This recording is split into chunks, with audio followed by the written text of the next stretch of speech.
நாம் இம்மெய்யுலகில் செய்யும் அனைத்து செயல்களும் பாவம் மற்றும் புண்ணியம் என இருவகை கொண்டதாக அமைகின்றன. இந்த செயல்களின் கணக்குப்படி ஒருவர் மேற்கொள்ளும் பாவச் செயல்கள் அதிகமாக இருந்தால் மறுபிறவி என்பது உறுதியான ஒன்றாகிவிடும்.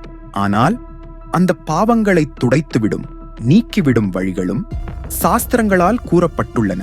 அவற்றில் முக்கியமான வழிகளில் ஒன்று புனித மலைபயணங்களை மேற்கொண்டு இறைவனை தரிசிப்பது. அருணாச்சல கிரிவலம், சபரிமலை, பழனிமலை போன்ற புனித யாத்திரைகள் இதற்கு உதாரணமாகும்.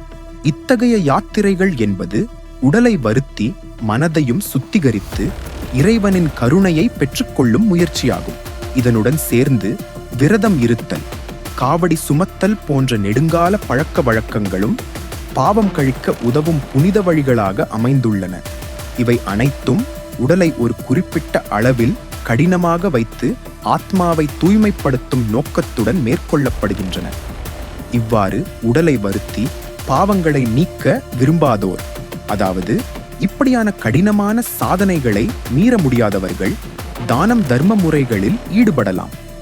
தானங்களில் அனைத்து வகைகளிலும் சிறந்ததாக கருதப்படும் ஒன்று அன்னதானமாகும். அன்னதானம் என்பது சத்துணவினை பசியுடன் இருக்கும் மனிதர்களுக்கு அளிப்பதோடு மட்டும் நில்லாமல் உயிருள்ள அனைத்து ஜீவராசிகளுக்கும், அதாவது விலங்குகளுக்கும் பறவைகளுக்கும் உணவளிப்பதும் இதில் அடங்கும். இத்தகைய கருணைமிகு செயல்கள் ஒருவர் செய்த பாவங்களை கரைத்து இறைவனின் அருளை பெற வழிகாட்டும்.